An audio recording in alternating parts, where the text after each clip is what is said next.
This is Geek News Central. My name is Todd Cochran, and the stories that leads today's show are as following: giving Amazon the keys, Walmart and their introduction of robots. We're going to talk about the JFK files being online, classified files being online, or some of the JFK files being online. And we're going to talk about cochlear. I just destroyed it. It's the folks that make hearing aids or the cochlear implant, but they've made a new hearing aid for it works with the iPhone. We'll talk about that, of course, plus all the news of the day. I want to welcome you to episode 1235 of the Geek News Central podcast for Thursday, October 26th. This show is sponsored in part by GoDaddy.com and listeners just like you. Great deals from GoDaddy can be found at geeknewscentral.com/GoDaddy. Of course, you can support this show today at geeknewscentral.com/insider by becoming an insider, or simply PayPal.me/Geek News. You can always pick up Ohana gear. Yes, cool t-shirts, mugs, and all kinds of crazy stuff at cafepress.com/Ohana store. So definitely check all that out. And I want to give a warm welcome to all the brand new listeners of the show. Thanks for being here. Got a great show lined up for you today. Lots to talk about. And I tell you, lots to go over. And Kirk really jam-packed, who is our executive producer, jam-packed a lot into today's show. So I'm going to get through the introductions quick and onto it. But if you're brand new, we want you to get over to geeknewscentral.com. And when you're over there, get subscribed to the show. You can do that right on the right-hand column of the website. Don't miss a single episode. And also sign up for the newsletter. You'll find that link a little bit further down on the page. But definitely check the website on a daily basis. Our writing team is always putting stuff together. And we got great articles for you to check out and to absorb.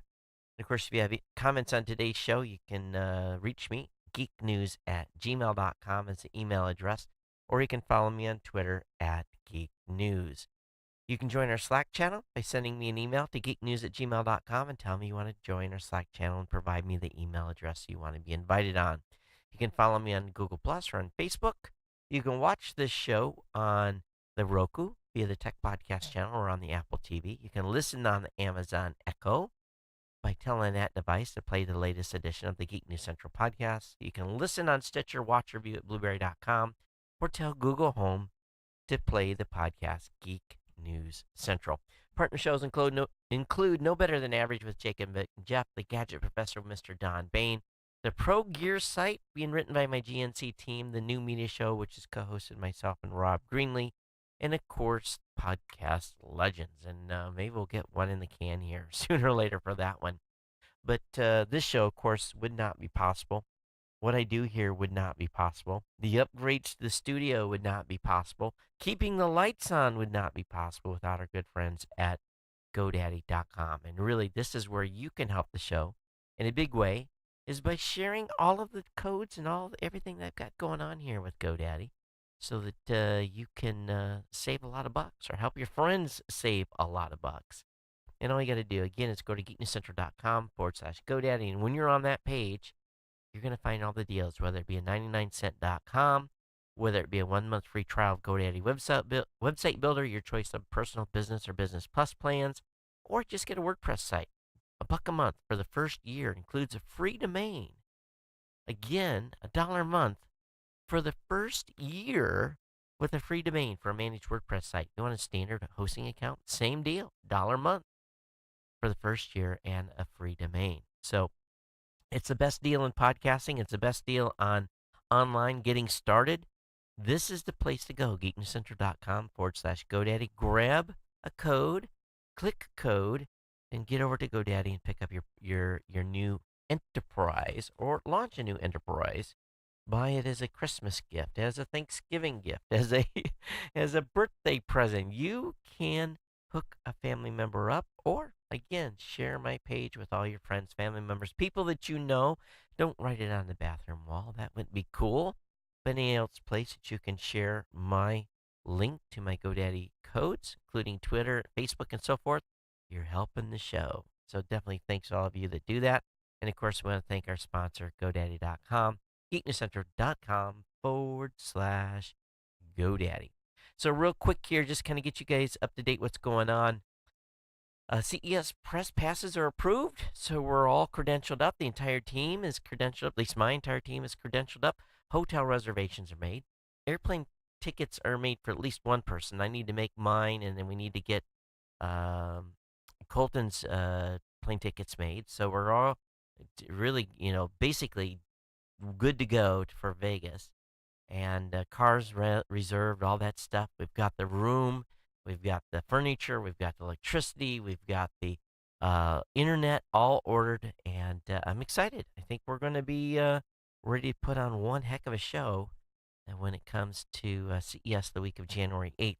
So look forward to having you along with us during that live coverage. Now, one thing that came to my attention, and it is very much unplanned, but I saw a post about a deal that the folks at New Tech were putting together.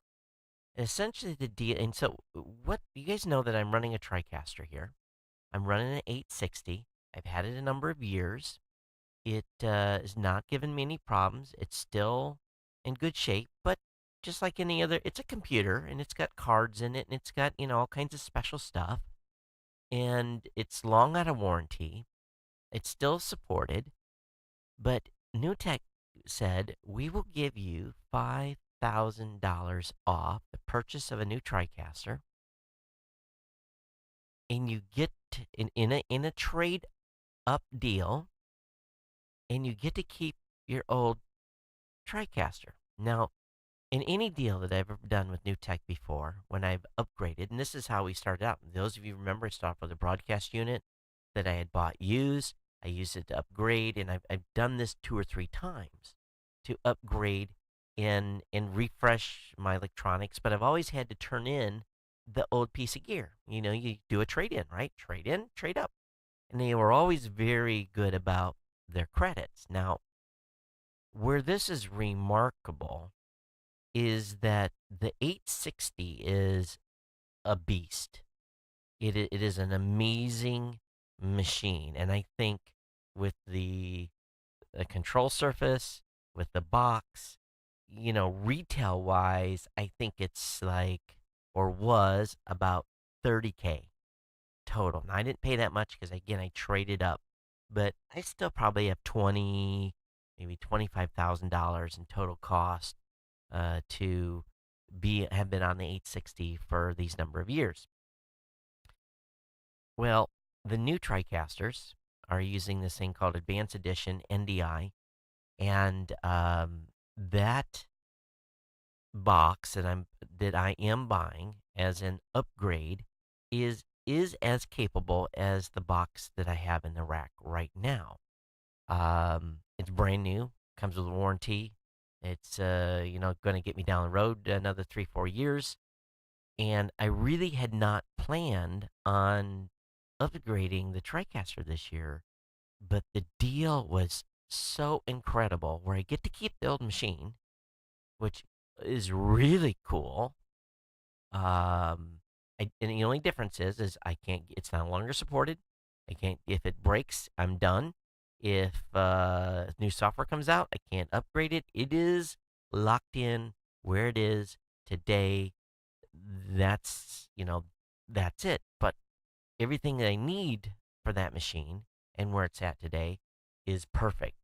And so I'm really, and I really was looking at the budget and I'm very tight on, trying to figure out where we're going to be at the end of the year and everything else we got to cover. And this really wasn't a planned upgrade, but I'm at the point now where was getting a little worried about the machine anyway. Time goes on, and this was such a good deal. So, sometime the next couple of weeks, we'll have a new box, and I'll have a big bill. But like I said, continue to support the sponsor, and we'll be able to make things. And take me 3-4 months to pay this thing off. But it is going to be a huge for the show from a production standpoint, going to carry us for a long, long time. So anyway, that's one thing I did, and I thought I would let you know your support and your ongoing support of the sponsors do allow me to make these kinds of decisions from time to time. So I'm excited about, and I get a new control surface. So now in my head, I'm like, what, how are we going to change everything up?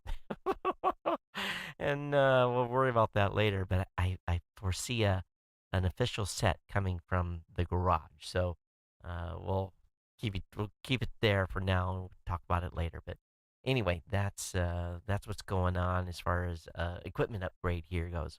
Had a huge meeting earlier in the week. Very excited about some stuff that's forthcoming. Going to have a big announcement next week, which I'm really excited about as well. And also been doing a little bit of stuff on the Freedom of Information Act stuff with the school situation that's still ongoing. But that's basically the end of the kind of the updates. But I'm looking forward to the weekend in a big, big, big way. So yeah, it's going to be a TGIF here in about 3 hours. Even though I'll be asleep at that time, but I'm looking forward to Friday in the forthcoming weekend. But anyway, everyone, thanks for being here. Thanks for being subscribed. And let me go ahead and get into the stack of stuff. I mean, I got a huge load of articles tonight, so we're going to be hitting it pretty hot and heavy here. And if you're on Facebook with us, make sure you say hello, do a shout out. And for those of you on YouTube, we're at live.geeknewscentral.com with the chat room is open, and we have a new chat room over there. So don't feel free to come over and watch the YouTube live at live.geeknewscentral.com. Okay, so Walmart. Walmart is testing self-scanning robots in 50-plus stores, and these are not checkout scanners because they've had these for a while. These are shelf scanners, and these robots go up to an aisle and scan the shelves, and it takes inventory, and it tabulates where inventory levels are on the shelf, and then produces a list of products that need to be refilled and where they go for the store employees. No longer do you have to have an employee that walks down the aisle, looks at the shelf, determines what is empty. But originally I thought Walmart had this where it was tied to their checkout counter. If they had 20 bottles of aspirin sold, they knew the shelf was down 20. It triggered some sort of event. Maybe they do that. But this robot will basically drive by the shelf, scan the shelf, and supposedly saving human staffers the hassle of checking everything. There's supposedly going to be technicians on site just in case. But the bots are fully autonomous. And thanks in part to 3D imaging, they can dodge around obstacles, make notes to return later if their path was blocked. And Walmart is being very careful here. They're stressing that the robots are there to supplement humans, not replace them. And it's to limit drudgery and the expense that go with it. Supposed to help workers get to the task of filling empty shelves, and that's a job that the company doesn't see ending anytime soon. Seeing the difficulty robots will have when grabbing objects. But it makes you go, just a little bit, doesn't it? So once again, technology is reducing, because there was someone that had to walk around with a clipboard or a computer or a scanner and scan stuff and put entry codes in. That job is essentially eliminated or pared down. So while they stress they're not reducing people, how many people will a couple of robots replace in a store? That is a question that should be asked. But is your job on the verge of being outsourced to a robot? Good question, yeah? Makes you think a little bit. But who would have thought of it? And I guess maybe we should have thought of it, because some company did. And basically, they're going to be implementing this as a test in 50. They did a trial run on it, and they're going to run additional 50 stores.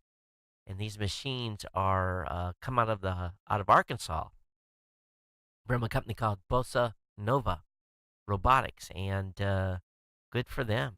And I tell you where the job's going to be is servicing these bad boys, being that technician, and probably earning a much higher wage to service these fleet of robots and make sure they work, software upgrades, and greasing them and do everything you need to do to make sure they work. So again, it's just about a job shift. And where do you want to be? Do you want to be the person checking the shelves, or do you be one of the person that's fixing the robots that are scanning the shelves? And I think I know the simple answer to that. But do you? So time will tell where this leads. Okay, according to the National Archives, nearly 3,000 documents related to the 1963 assassination of President John F. Kennedy, previously secret, either part or in full, can now be downloaded and seen by anyone via the National Archives. Now, here's the skinny. Um, Today was the deadline for the U.S. government to release the remaining secret files, but as the day drew close, the president said the release of some records may be delayed for another 180 days. And because the National Security Agency and the CIA both sent letters, according to news reports, to the president saying we want some files to remain out of the public eye. Now let's think about this. This happened in 1963. Many of you, I was not even alive in 1963. Okay, I did not exist even as protoplasm in 1963. And well, let me do the math. October, November, December, January, February. Wait a minute. October, November, December, January, February, March, April, May. Oh, I may have been. I may have actually been, a couple of cells at this point, but you know, um, that's funny, yeah. So, what can still be of national interest to classify and remain classified files from 1963 of the president assassination? It makes you wonder. 2,800 records would release Thursday, but thousands more would go under additional review before the release. And according to law, as written by Bush 1, he ordered that basically 25 years from a certain date, 1992 specifically, that there would have to be a release of this stuff in 25 years. So it's just pretty amazing that they are still dragging their feet. It just goes to show you how the government really works, right? It's just like stuff that I was made aware of when I was in the military. I take that to the grave. I think declassification dates like 2102 or something like that. Something ridiculous. So, yeah, the government's very serious about keeping their secrets. And even from, almost the most publicized event in our nation's history, in recent history, is, all those records are still secret. So it makes you go, yeah. All right. If you're watching us on Facebook, make sure you say hi in the chat. Or hello in the comments. We want to hear from you. Hey, on 9 to 5 Mac, they've done a reporting about Cochlear, and I destroy the name of this company, but Cochlear is very famous to giving folks that are hearing impaired a cochlear implant. And a cochlear implant is what Rush Limbaugh uses, and a lot of other folks that have lost their hearing or are very close to losing all their hearing.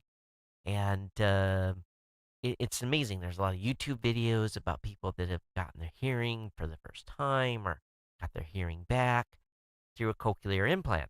Now,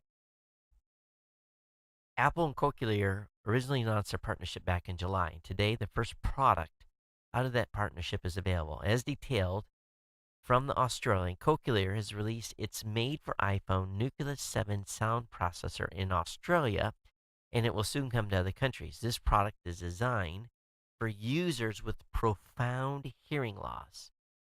Cochlear worked alongside alongside Apple and their accessibility team to design the integration with the iPhone. With this partnership, users will be able to listen to music and podcasts. Awesome. Watch videos, make calls, and more through the Nucleus 7 implant.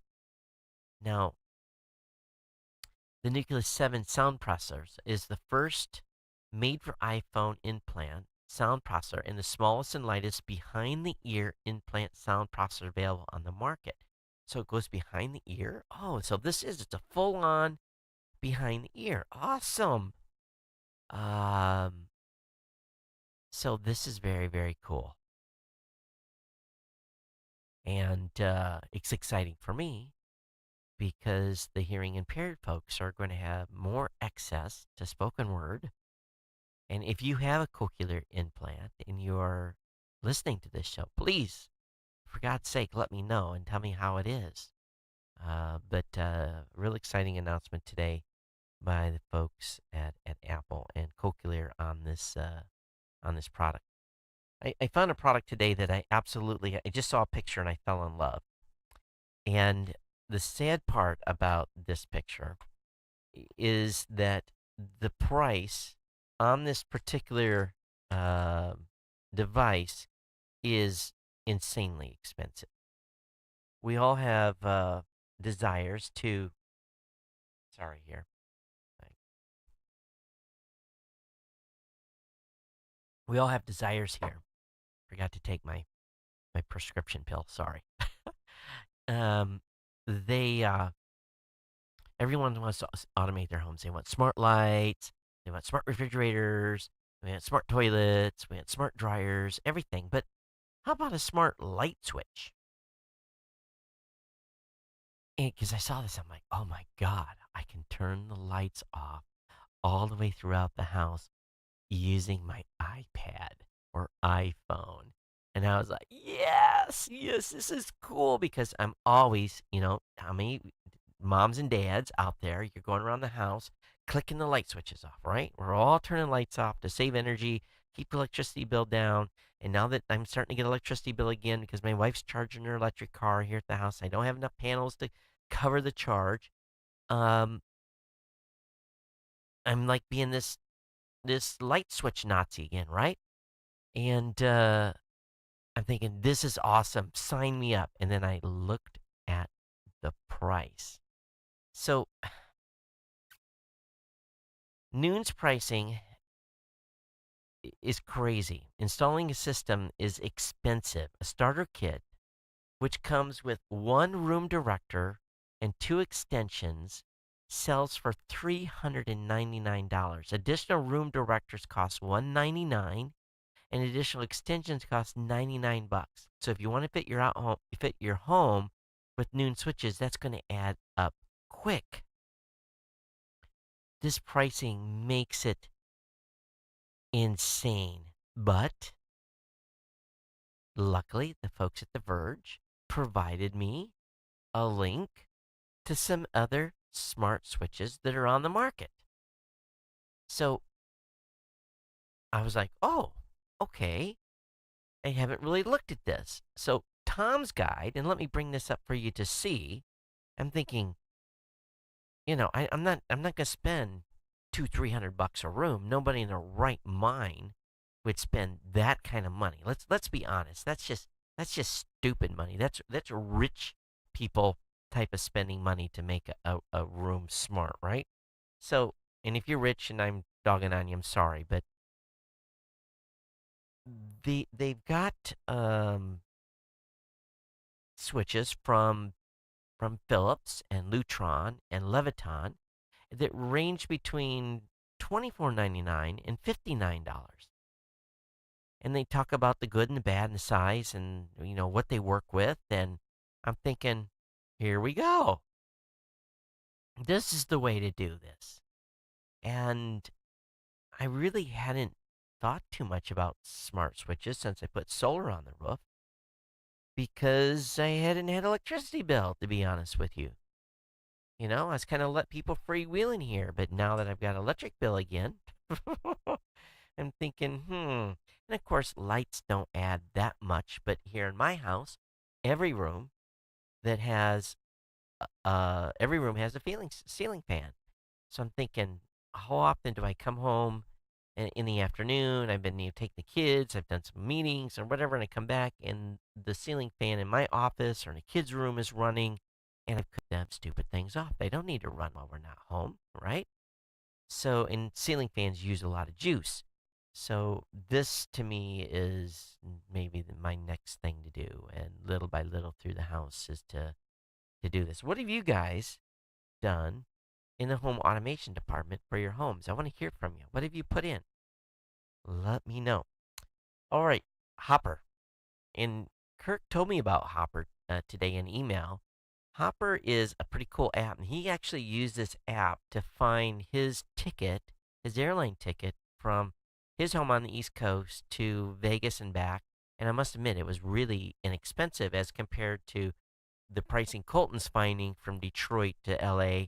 So I need to find, I'm going to have him use this Hopper app to find better pricing. And Hopper will look out for you for great deals. And it uses predictive pricing not only to find hotels in New York, but to find flights and that kind of stuff. So I'm definitely going to be checking this out, downloading this app. If you're using Hopper, let me know. But if you're looking for cheaper hotels in New York, definitely want to check Hopper out, okay? There's a little word on the street about drones. The president has moved to fill America's skies with drones. You know, whatever Americans thinks about drone filling the big blue skies of these United States, the president apparently is jazzed about the idea of increasing that air traffic. And he's working to make it happen. On Wednesday, he signed a memo directing the Department of Transportation to create a plan to make it easier to fly a drone for commercial purposes in the United States. Other countries have pushed ahead with national drone networks, and professional operators in the U.S. have long yearned to follow them up and away. This new initiative will likely excite companies such as Amazon, 7-Eleven, and so forth, but this is bigger than getting quick delivery of soap or something from Amazon. This is really a new business and a whole new industry they could launch. And, drones can take on tasks that are time consuming and even dangerous for humans. They can use for search and rescue. They've been used, emergency situations, assessing damage, natural disasters, wildfires, you name it, if they are used correctly, can really be a pretty incredible resource. And they feel that this could be a job market of about 100,000 people, adding 82 million to the U.S. economy by 2025. I've been flying drones a lot to try to get my hours up and get more proficient and, be able to, have a little fun and get my FAA license and so forth to, be able to fly commercially. It's still on the agenda to do, but there's only about 1,300 people in the United States that have taken that FAA drone test. So there's huge opportunity here when there's going to be 100,000 jobs in the drone industry. If you've got the hours, you've got the time, you've been flying drones, you've gotten efficient with it. There's, again, as jobs change here in the United States, you will be in a position to move on and have another productive job if you've got one that's in a industry that is dwindling down. So, part of my job here at Geek News Central is to educate all of you to think about new opportunities that are out there, things that you can do as this market. Many of you have been here from the beginning, from the very beginning. And if I haven't adjusted and shifted and changed and adapted and done different things, my company especially, when we wouldn't be here. So we have to do these as individuals too. All right, the FCC is voting next month on ending the rule that prevents joint ownership of newspapers and TV or radio stations in the same geographical market. Newspapers are still a thing. Do people still get newspapers? We stopped getting a newspaper here. Well, the only newspaper I get is I buy the Thanksgiving or the sale newspaper that comes out that has all the flyers in it. That's the only newspaper I buy. I don't buy it. I don't get, because the news is old. There's nothing in there to read. and their online site sucks, to be honest with you, the local newspaper. Um, Television? Yeah, I watch a little TV, but I don't watch local TV. I don't listen to local radio, but they want to make it possible for those of you that still consume that content. They still want to eliminate the rule, and some others, of course. He announced during FCC oversight hearing in Congress yesterday, saying he wants to pull the government once and for all out of the newsroom, and again, eliminating local radio TV cross ownership rules that prohibit one entity from owning more than two television stations. It's also a little scary with all this centralized control. That's worked out real well for iHeart, right? Aren't they broke? But anyway, that is what your FCC is up to. Chrysler Daimler Vision. One electric semi truck promises 215-mile range, and this is the test truck. And those of you that are listening, the link will be up in the show notes. For those of you watching, I'm about ready to throw it up on the screen. This first self-driving vehicle is not a full-size semi. It is more like a local delivery truck, something that you would find on the street that would be delivering produce or meat or products or maybe a delivery to your house with furniture, you name it.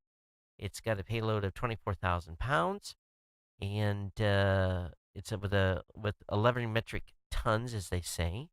It was introduced at the Tokyo car show, so it wasn't introduced here in the United States. But this all electric big build, this all electric, can I talk? This all electric big rig builds upon the company's experience electrifying small trucks, and it's got a battery capacity up to 300 kilowatt hours with a range of 215 miles. And that's not for a long haul, but we will see.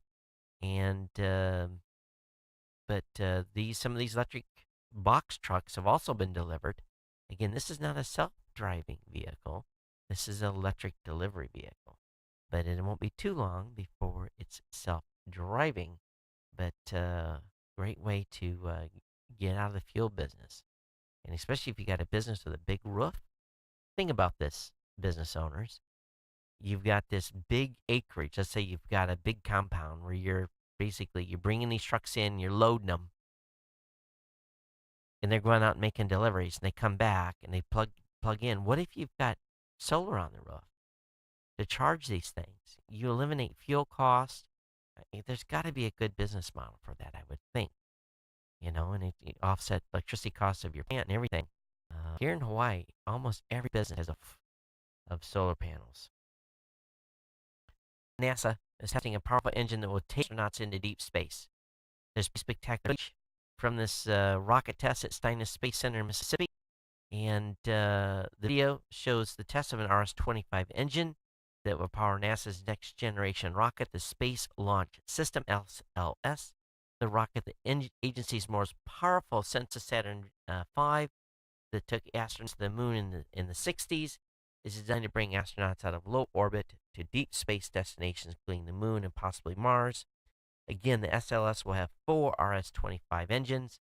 This particular RS-25 engine, called E-2063, will be used on the second test flight of the Exploration Mission 2, which is scheduled to take place no later than mid-2022. So still a few years away. We know that the Exploration Mission 1 is likely to happen in late 2019, budgets allowing. Over at makeuseof.com, protect your electronics from water within, and they got 7 great tips to keep your electronics high and dry, and talks about some containers you can buy and shelving and all kinds of different things. And most of you in homes don't have to worry about flooding, but businesses or maybe you live in a flood area. So anyway, here's a link in the show notes for that. You can definitely check it out. Good info. Netflix is targeting Asia for its next 100 million subscribers. The streaming service plans to work with cable providers to try to attract more customers. And with plans to spend at least $7 billion on content next year, Netflix needs more subscribers to expand its war chest. And having mostly conquered the West, Netflix is pivoting east and plans on tapping cable providers in Asia to host Netflix app on their set-top boxes. Netflix seeks to rack up its next 100 million subscribers in Asia. So, notably, with what exceptions, Netflix isn't starting from scratch. Service entered region 2 years ago in Japan. Now has a presence in most Asian notable exception of China and North Korea. Duh. And so we'll see what happens there. But more Asian programming for those of you that are uh, have English as a second language. You're from Japan or South Korea or wherever you may be from. Have some skills. Amazon is offering you $25,000 for a kid-friendly Alexa skill. It's called the Alexa Skills Challenge. Kids invites developers to win cash for child-directed Alexa skills. And they're going to give away 13 prizes to win a share of $250,000 in prize money, including a total of $25,000 to the grand prize winner. Converted, that's about £19,000 or 32,600 Australian. The skills need to be in English and submitted to the U.S. Alexa Skills Store. And so anyway, very, very cool. You have to submit the skill by January 10th. So get your coding butt in gear. Logitech Circle 2 security camera picks up Google Assistant support. It's available for the wire-free / wired Circle 2 and first gen Logi Circle. Okay. For those of you that try to live in a Google ecosystem as much as possible, buying smart home gadgets that work with the Google Assistant can make life a lot easier, supposedly. Logitech Security 2 security cameras came out early summer, and it's finally getting the Assistant integration, quote unquote, they say it deserves. Link will be up in the show notes on that over at AndroidCentral.com. Do you do a lot of video streaming? Well, there's 12 streaming apps that you want to get to be able to download videos to your phone from those services. So, again, if you ever want to download a video that you saw online, don't worry. Again, there's several apps for that.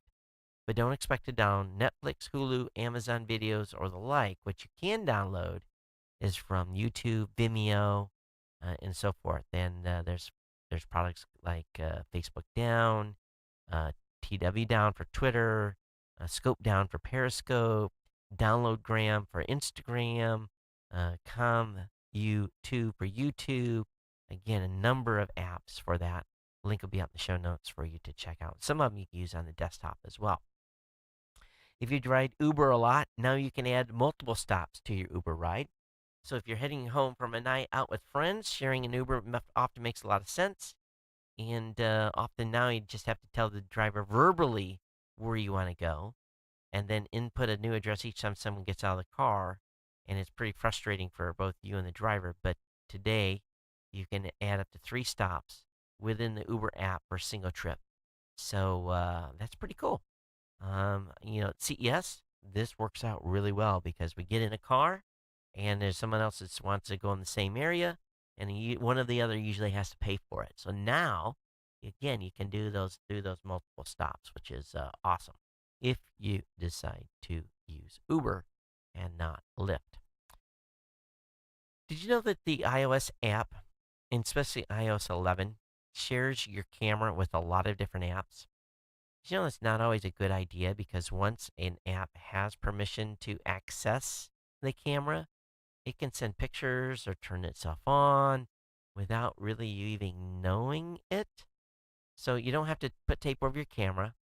All you really do is need to open your settings, go to privacy, and then select camera. There you see every app that the camera has access permission to, and you can toggle them off. It's always good to do that privacy stuff from time to time to clean up what apps have access to what parts of your phone.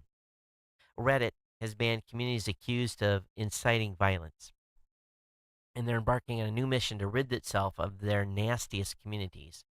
Users and even memes. The social media site is banning any group or individual inciting violence, and the brunt of the communities taking the initial hit are those populated by self-confessed racists. And so they've killed a bunch, and the racists are not happy. But I guess they're going to have to find another place to go and be racist, but they're not going to do it on Reddit anymore. They put the hammer down, and good for Reddit to do that. Google Pixelbook, there's a good review on this. Android and Google Assistant transforms the Chromebook. So the Pixelbook is Google's latest attempt to make the Chromebook cool. Despite two prior generations of flagship Chromebook Pixels and a handful of high-end copycats from other manufacturers, the Chromebook category remains in really kind of a rut. And I know some people that use Chromebooks specifically, but again, Google's answer to make Pixelbook more like a smartphone. It joins a growing list of Chromebook models. So I have the link up in the show notes. If you want to look at that, it's a little big for a smartphone. It won't fit in my pocket. Artificial intelligence is really it's big right now. And if you are, if you have half a brain and you're going into any type of computer science, you're going to have some classes in there on artificial intelligence. But did you know one of the leading writers on artificial intelligence is still a high schooler? This is pretty amazing to me. It really, really is. And this teenager is shaking up the AI world. And, Elon Musk and others nearly 2 years ago formed a nonprofit research lab called OpenAI. And they published dozens of research papers. And a recently one was posted that is different. Its lead author is still in high school. The wonder kid is Kevin Franz, a senior currently working in his college applications. He trained his first neural network, the kind of system that tech giants use to recognize your voice or face, 2 years ago. At the age of 15, inspired reports of software mastering Atari games and the board game Go. And he's since been reading research papers and building pieces of what they describe. So this kid's got a great future. You've got to embrace when my kids. My challenge has always been is finding out what do you love, trying so many different things to kind of spark creativity and find something that they can be passionate about. It's cool to see a teenager do this. But anyway, good article on this young man and some of the stuff he's doing. So I'll have the link up in the show notes. And if you're into artificial intelligence, you're definitely going to want to read his paper. Saudi Arabia is investing $1 billion of our oil money in Virgin Galactic and its spin-off companies. And, Richard Branson's private space venture, Virgin Galactic, is pretty happy as the spaceship company in Virgin Orbit is going to get some money from the Saudis. The money will go towards Virgin Space tourism program and help accelerate the development of the company's new launch vehicle to send small satellites into orbit. So Saudis are going to get a little bit of percentage there. You can now use your Google Home device to send voice commands to watch HBO, CBS, and the CW on Chromecast. So if you have a Chromecast and you have a Google Home device, you can actually fire it up and tell it how to get to the specific area on your Chromecast. So that's kind of cool. I've got a Chromecast in my bedroom, but I rarely use it. It's either the Amazon Fire or the Roku. That's the two things I use the most. Samsung's new Galaxy Tab A takes on Amazon's low-cost tablets. Samsung's newest Android tablet, the Galaxy Tab A, is a 1200 by 800 display with a 5000 mAh battery, 32 gigs of built-in storage, a 5 megapixel front-facing camera, and it's on sale for, let's see, Amazon Fire tablet. It'll be $229 when it's released on November 1st, as opposed for $80 the Amazon Fire HD8 or the 7-inch 7 Kids Edition tablets. A little bit more expensive, but it's running Android 7.1, has a USB-C, available in black or silver. So if you're looking for something for Christmas, a cheaper tablet for the kids, this may be an option for you. Again, if you're joining us live, make sure you say hello in the chat room or say hello on Facebook. We want to hear from you. Just drop a comment, say hi. Apple's $1 billion TV lineup will be family friendly, and it will not be the Game of Thrones. A Hollywood insider is painting a picture of a conservative company testing the waters. And this is kind of weird to hear Apple being conservative. According to Bloomberg, Apple is taking a markedly different path with its streaming TV series than the likes of HBO Now or Showtime. The source of the report, which includes Hollywood producers and other industry leaders who have met with the company in recent months, paint a picture of a very conservative corporation making slow progress. They say that Apple has expressed a preference for uplifting, family friendly shows and that has been disinterested in other kinds of pitches, even those from prestigious artists. So, no sexual reference type stuff. Looks like Super G, House on the Prairie type stuff, I think. So we will see what Apple TV comes out with, but they're not getting too crazy on the content. Do they know who their customers are? Tesla's been hit with a labor complaint on behalf of fired factory workers. The United Auto Workers filed a complaint today to the National Relations Boards on behalf of hundreds of Tesla factory workers who were fired. I can't talk tonight. From the assembly plant last week. The UAW posted a copy of the complaint made against Tesla on its website. The UAW says the complaint was made on Wednesday to the Oakland office of the National Relations Board. The unit claims the recent culling of several hundred Tesla employees included many who were involved in a pro-union movement at the Fremont assembly plant and those who wore pro-union shirts and stickers. The Fremont factory site has roots in the UAW. It was once a former joint manufacturing facility owned by GM and Toyota. Hence, GM and Toyota no longer being there. Hence, probably the reason they weren't there to begin with. Despite ongoing efforts under Tesla's ownership, the factory is not unionized. A pro-union rally was held Tuesday in front of the plant, which was documented in a Facebook post. Oh man, if they fired those folks, they're trying to form a union. Oh boy, oh boy. That won't bode well at all. So we'll see. We'll see what happens.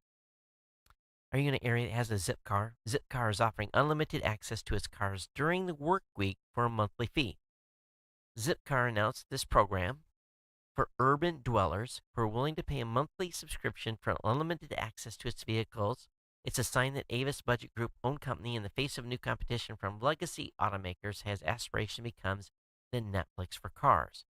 So from 5 a.m. Monday through 7 p.m. Friday, for $199 to $299, depending on the city, plus 45 cents a mile.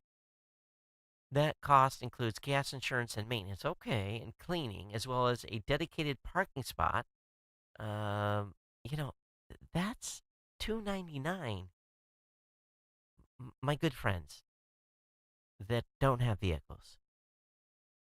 I understand you may live somewhere where you don't have a parking spot, but if you do, if you're in a condo or a house, or if you have a single parking spot, you can go to Nissan for about $5,000, maybe a little less.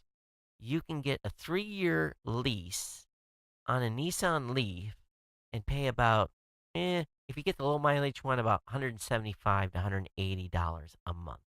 For the high mileage one, about $200 to $205.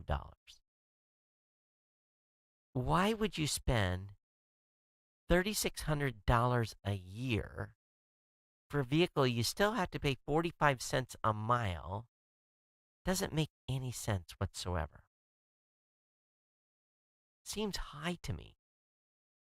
But I guess if you live in New York City where parking is, $1,000 a month, maybe a Zipcar makes sense. But I think for the majority of folks, this is going to be available for people in Boston, New York, Philadelphia, Chicago, San Francisco, Seattle, Toronto, and Washington, D.C. Okay. Oh, it began as an experiment. Now it's available, I guess, wherever Zipcars are at. Huh. Anybody use Zipcars? I could see it's like a short-term rental would be good if you're visiting a city and don't want to be in a rental car all week. But not for $300 a month. Best Buy is offering up to $150 off both the iPad both iPad Pro models. So if you're in the market for a new iPad, This might be a good time to head over to Best Buy. Again, $150 off both the 10.5 and 12.9-inch models of the iPad Pro. And boy, that big iPad Pro is beautiful. It really is. I don't have much use for it. I use it on demos and meetings and that kind of stuff, but I don't use it in the house. But it is beautiful. You can now buy event tickets directly Facebook with SeatGeek. Facebook has teamed up with SeatGeek to make Ticket Marketplace's primary distribution partner. Now, if you want to buy tickets to an event on Facebook, you can purchase them without leaving the site. If those tickets are sold, again, by SeatGeek. So I'm not familiar with them, but they probably have some venues they cover. Windows 10, for you IT directors out there, Windows 10 now does hands-free no reboot upgrades. With a new subscription activation, Microsoft lets enterprise ITs do away with the old wipe and image OS deployment method and use an automatic on reboot upgrade scheme to morph Windows 10 Pros to Windows 10 Enterprise.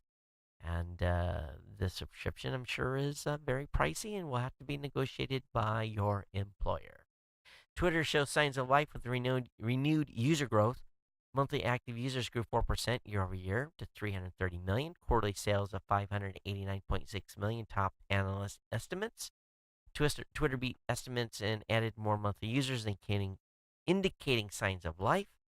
So good for them. Some other good earnings reports out too. Amazon. Oh, excuse me. That should have been. Oh, what happened? I just killed it. I thought I had the earnings reports all on one page. I didn't. Amazon discounts LG G6 if you accept Prime ads. So they're going to give you a discount on it if you want to be advertised to.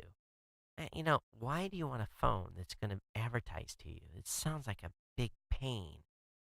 If you're on eBay a lot, find it on eBay searches with pictures instead of words. Great if you don't know how to find what you're looking for. So if you're looking for red shoes and you have a picture of the red shoes, you upload the picture of the red shoes to this Find It on eBay, and eBay will find those red shoes for you. So kind of cool to be able to find stuff that you're looking for that you don't have a name or style or manufacturer for. Smart on eBay. McAfee says it's no longer going to permit government source code review. U.S.-based cyber firm McAfee said it will drop source codes reviews, and that's interesting. And we know that McAfee was among several companies that exceeded in allowing the government to look at their code, but they are too worried about leaks. And with all the software that's been leaked all over by the government agencies, I don't blame them one bit. GoFundMe has launched a native content arm to make videos for campaigns. So what this is kind of interesting. I had to read this twice to figure it out. But they're going to be creating videos of really cool GoFundMe campaigns. So the student released his first film today, a 9-minute short called Jim Ford Repo Man. And there are several other films already in production. And I haven't seen the video, and I don't know how this relates to a GoFundMe by the Jim Ford, the Repo Man. But anyway, link will be up in the show notes. You can go watch the video yourself. Rotten Tomatoes, most of you know what that is. Rotten Tomatoes is going to do a Facebook show that's going to give you weekly movie advice. And we know that a lot of companies are venturing into live videos on Facebook and providing live programming. They're just one of many that is joining the climb of new shows coming on that are doing both on YouTube and are doing on Facebook as well. Google has partnered with Fact Checking Network to fight fake news. Google is taking its battle against misleading information to the real world. The company has partnered with the International Fact Checking Network, a nonpartisan organization run by the Poynter Institute that advocates across the globe for accuracy in online articles. The IFCN holds an annual fact-checking conference, funds fellowships, and provides training for would-be fake news detectives. Plus, it's the author behind a widely accepted code of principles for media organizations. So they're going to work with them in 3 different ways to try to get a grip on the fake news that proliferates Facebook even today. Alphabet has delivered a knockout quarter, handily beating the estimates from Wall Street. They had a really, really good quarter. Quarter three revenue 27.8 billion compared to 27.2 billion that the analysts thought what they were going to have. They had earnings of $9.57 a share compared to $8.33 per share that the analysts estimated. 8.7 billion in revenue, a loss of 861 million. So even though they had a loss, they still had a serious increase in income, and that's awesome. Oh, wait a minute. Third quarter last year, 8.7. Third quarter this year, while it grew, managing losses well for the division to 812 compared to 800. Oh, so they only lost 812 million this quarter compared to 861 in the same quarter last year. So don't worry, they got lots of money to burn over there, because that's all their joint ventures. But anyway, very very cool from Alphabet.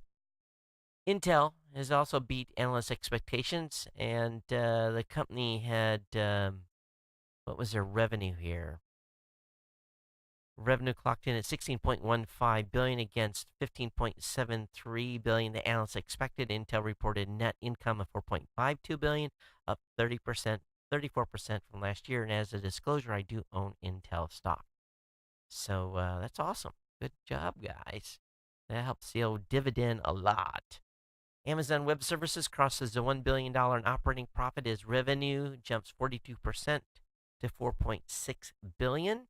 Amazon Web Services are really growing strong, and revenue from public cloud leader rose 42% to 4.6 billion during the quarter, matching 42% growth posted last quarter. AWS continues to defend its turf despite renewed competition from Microsoft and the other folks that are out there. So AWS is now on a $18 billion revenue run rate, which is a massive amount. So good job to Amazon, and continue to grow AWS Web Services. Microsoft Cloud has run an annualized run rate passing $20 billion. More than 3 years ago, Microsoft promised to reach an annualized revenue of $20 billion in its corporate cloud business. By the end of 2018, the company's delivered early. In quarter one, earning released today again $20.4 billion. Microsoft reported total revenue of $24.5 billion, with a net income of $6.6 billion and earnings per share of 84 cents. Compared to revenue of $22.3 billion, net income of $6 billion, and earnings per share of 0.76 in Q1 2017. So everyone is turning in good quarters. Really good quarters. The economy's on the grow, folks. Economy's on the grow. Interesting, isn't it? Nissan has come out with a concept car that looks pretty sexy for Nissan.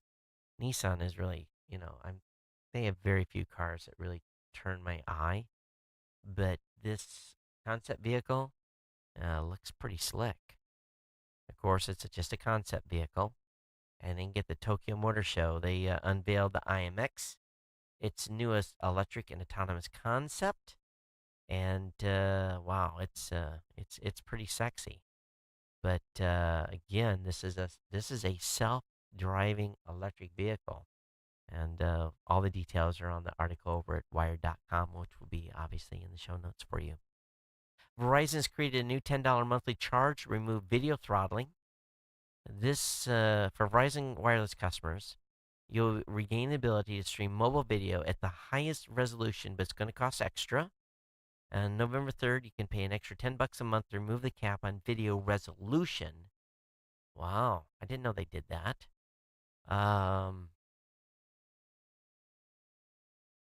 This is the latest in a series of changes at Verizon related to unlimited data plans and video quality. In February, Verizon offered unlimited data plans for the first time in years, boasting it would not impose limits on video quality, unlike some other carriers. But that changed in August when Verizon imposed video limits on both unlimited data plans and plans with monthly caps. Isn't that nasty? Isn't that false advertising? Since then, smartphones with unlimited data plans have received a video resolution up to 720. The Go Unlimited data plan of 480.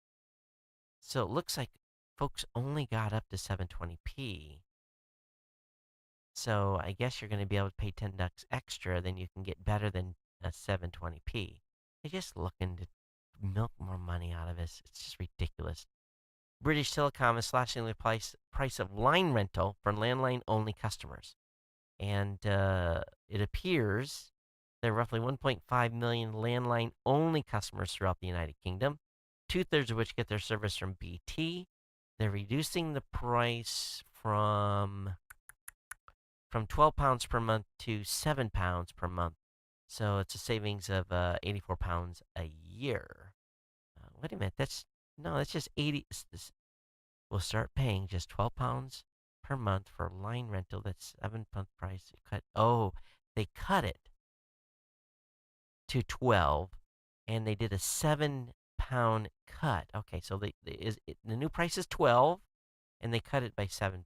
All right, I got you. All right, so you're paying 19 before. It's amazing though. Only 1.5 million people left with landlines. Cool video. It's 3 hours long though. The Bloodhound prepares for a land speed record. They did a 200-mile-per-hour test run. Their goal is to beat 763 miles per hour, but they hope to crack 1,000 with this vehicle. I think they got a ways to go, but they did do a 200-mile-per-hour run on a runway and had a 3-hour live cast to share all about it. And I'm sure that they'll continue to inch the speeds up little by little, but at some point they're going to move to an African desert, and that's where they have the only place that they have enough room to do the run. The dry lake bed in California is not going to work. It's not long enough, so they're going someplace in South Africa to do the high-speed runs to get the world record, or attempt to. AT&T's first 5G Evolution mobile hotspot is available today, and AT&T announced the launch of the 5G Evolution network a few months back, and this is the very first MiFi that will do this. Users connect to 20 Wi-Fi devices, and its promise with the 5040 mAh battery will be good for 24 hours of battery life. And what else? Anyway, that's available for those of you on AT&T if you need a MiFi or a hotspot. Facebook Marketplace makes car buying faster. You can already buy and sell almost anything on Facebook, but the world's largest social network wants you to go to be a destination for buying cars. And the company's inked a deal with auto dealership websites to make it easier for users to buy and sell vehicles on their marketplace platform. Really? Facebook is trying to get into everything, and they get a piece. They get a percentage of any sale that they do on that. Alexa can control. I'm switching articles. Alexa can control all the dish TVs in your home, so take charge of the sets beyond the living room. I'm so sorry. I think I just triggered everyone's. But anyway, that Amazon device can control all dish TVs in your home. So if you have a dish TV, link is up in the show notes. Again, I'm a big Slack user. I love Slack. Slack screen sharing now allows other users to take control. So I have not played with this feature yet. So I'm definitely going to check it out, see if we can do it with customers as well, versus just team members. But this does require to be on a paid plan, and we are. And so anyway, we'll have to definitely check it out. And my team is on the paid Slack channels already. Good article in the New York Times about the Russian tweet accounts and some examples of what those Twitter accounts did. One was supposedly a Tennessee GOP account, but it turned out it was actually a Russian account. But yet they were able to get 130,000 followers by being pretty ridiculous in some of the stuff that they said. But they give you a little insight to some of the stuff that was happening to us during the election time and what we were being subjected to. SpaceX is going to return to the scene of its last explosion in December. SpaceX will fly its next mission to the International Space Station from launch pad SLC-40 at Cape Canaveral, marking the first flight from the pad since the Falcon 9 exploded during fueling in September 2016. SpaceX will use a previously used Dragon spacecraft for this flight too. one that flew on the sixth commercial resupply mission for NASA CRS-6 back in April 2015. This will be the second time SpaceX has reused a Dragon ship. The first was earlier this summer. So SpaceX has been repairing SLC-40 while launching all of its Florida missions from another launch pad. So very, very cool. SLC-40's been repaired, and they're ready to start using it again. So what's the date of that launch? December what? Does it say what day the launch is? No, it's going to be sometime in December. So hopefully they have better luck second time on this launch pad. Hey, did you know we got a visitor from a object from another solar system?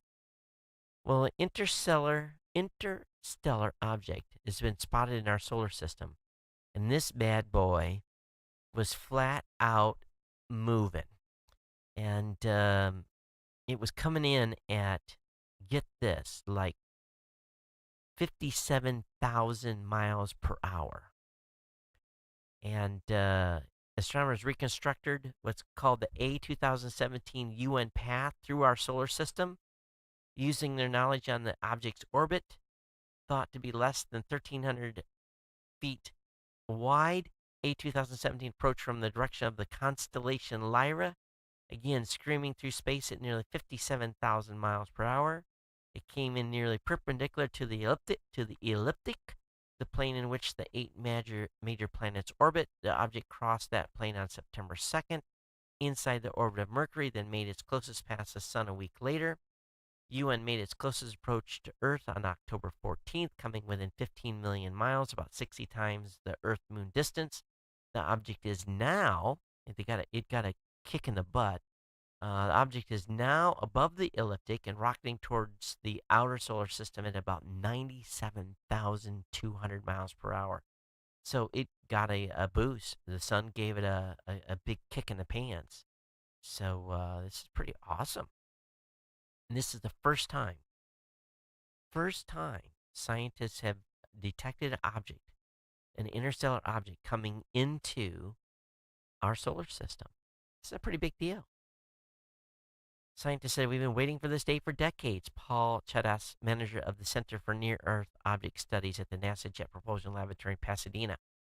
It's been long theorized that such objects exist, asteroids or comets moving around between the stars and occasionally passing through our solar system. But this is the first such detection. So far, everything indicates it's likely an interstellar object, but more data would help to confirm it. But this bad boy came in just hot, and if you think about it, how it transited so fast is amazing. It really is. And but anyway, just absolutely getting down and going. I find it amazing. They came in above Mercury, behind the sun, behind Earth, and then swung out and headed out. And it made that distance in just a very short amount of time. Really, really crazy stuff here. So anyway, link will be up. Of course, it wasn't headed towards our outer planets. We're pretty close in the scheme of things. There's a good article on BBC about how Australia's 49 billion internet network came to be ridiculed, and this is about a nationwide internet service that was supposed to be rolled out to a lot of areas that rural in nature, and they've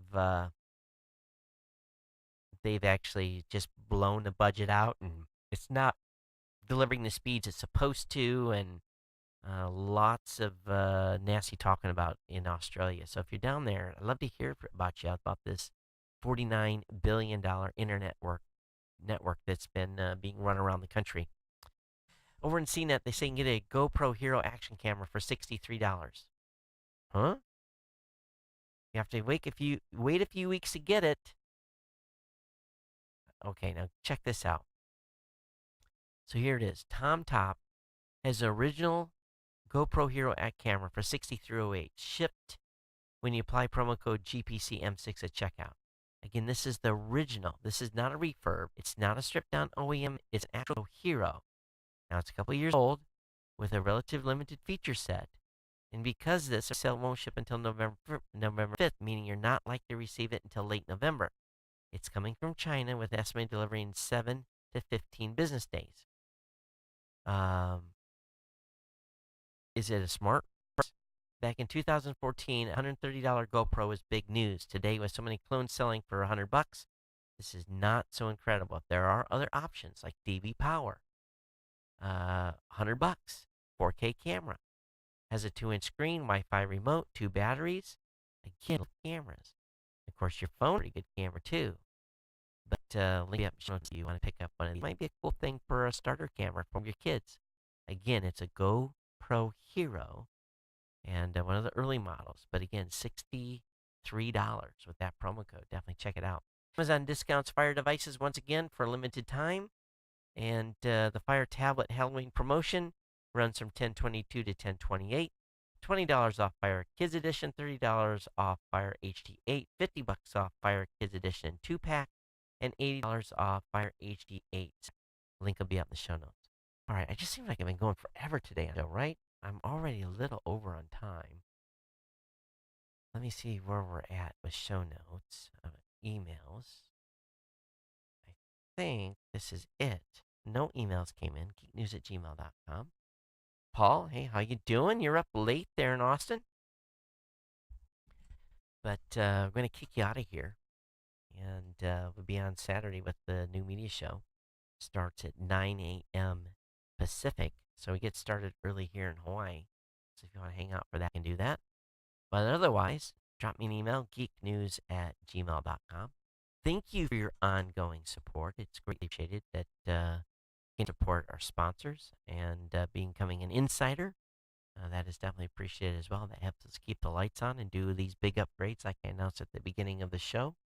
And again, this was not really kind of planned, but they had such an incredible deal where I got to keep the old TriCaster and get a new one at the same time. I could hardly turn that down. It was just, too good to be true. But anyway, that's it. Let's get out of here. Everyone, thanks for being here. Everyone, take care. We'll see you back here on Monday, live Tuesday for the delivered show. Everyone, take care. We'll see you next time. Aloha.